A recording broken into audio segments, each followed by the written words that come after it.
Shocked, outraged and aghast at the Hathras gang rape case after news emerged overnight of allegations that the Uttar Pradesh police had hurriedly cremated the body of the 19-year-old Dalit girl who was gang raped about 15 days ago in Uttar Pradesh's Hathras. The allegations are that the police and the local administration cremated the girl at about 2:30 in the early hours of the morning against the wishes of her parents, who actually flung themselves on the ambulance to stop the cremation in the middle of the night. Subsequently and after outrage broke out all through the day, we have seen the UP police actually now deny those claims and come out and say that the cremation took place along with the consent of the family. Let me just tell you a bit about the case and why it has been so disturbing. The case is of a 19-year-old Dalit girl who was gang raped in Uttar Pradesh's Hathras. She was in such a bad plight. Her tongue was cut off, her spinal cord was broken. She struggled for her life in a Delhi hospital for nearly 2 weeks before passing away. The outrage is because she doesn't seem to have had dignity even in death.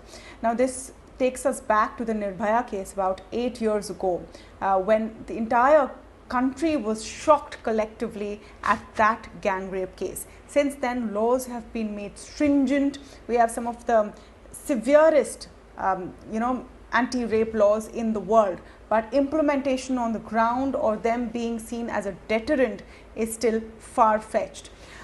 Let me go across to top lawyer Flavia Agnes, who has worked for decades for women's rights, to get her perspective on what is happening. Ms. Agnes, thank you for speaking with us here at ET Now. I just want to understand from you on the Hathras case.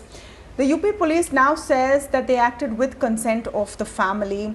Now that everything has moved into action, there is an SIT in place, the accused have been arrested. But why is it that there is no deterrent in sight to these heinous crimes? There is no deterrent in sight because all the time we have taught that if a punishment is increased, if it is a life imprisonment for the entire life, or if it is death penalty, then cases of rape will not happen. But that's not the reality. The reality is that on the ground, in the legal process, we have to put many small procedural aspects in place where you have, where there's no delay, where there is systematic trial, investigations are proper, and then finally judgment that comes very quickly. And then also even in the appeal and even to the Supreme Court, it goes very quickly. But that is not the case. And a percentage of convictions as against the cases that are charge sheeted is very low. It's about like in the 25 maximum level. And there also the punishment is always reduced. And then of course you have a long rope to play with because you go from court to court. So in situations like this, anybody who commits such heinous crimes believes that they will get away. They will not be punished. So it is not acted. It is very obvious that it is not acted as a deterrent. And yet we keep on asking for the same thing every time. Every time there is a public protest, we want stringent laws, stringent laws. Rather than saying we want a change in the procedural aspect, we want the police to investigate the crime very vigorously and very quickly. Now, all those things are not in place. Even if they are in place, they are not obeyed. They are flouted all the time. So you need a system to monitor how the cases progress in court, and we don't have that system.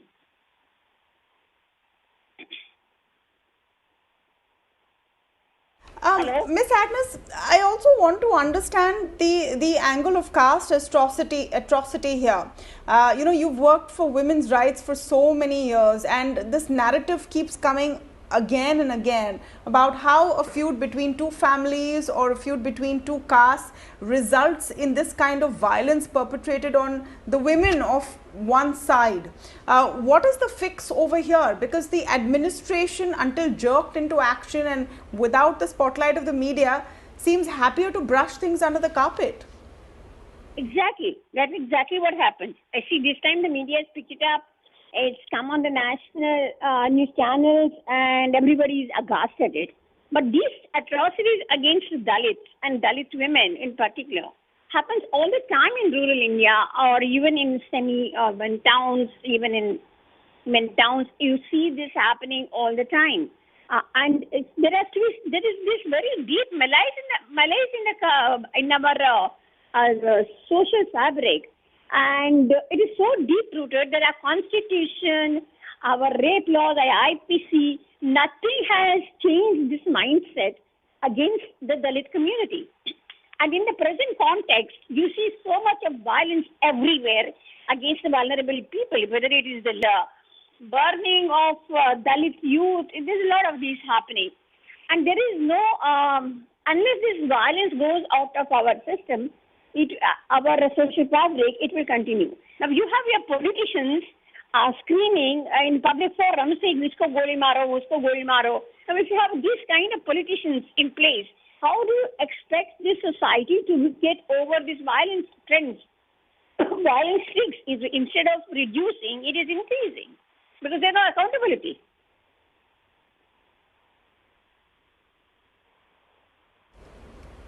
Well, the accountability needs to start coming in, and I don't know if calls for death penalty or severe punishment are enough. Of course, the perpetrators of these heinous crimes should suffer and suffer brutally, but what about avoiding the next one? What about really changing something? Thank you, Flavia Agnes, for speaking with us and giving us some perspective on this very, very disturbing story that this violence evening. is the norm. Yeah.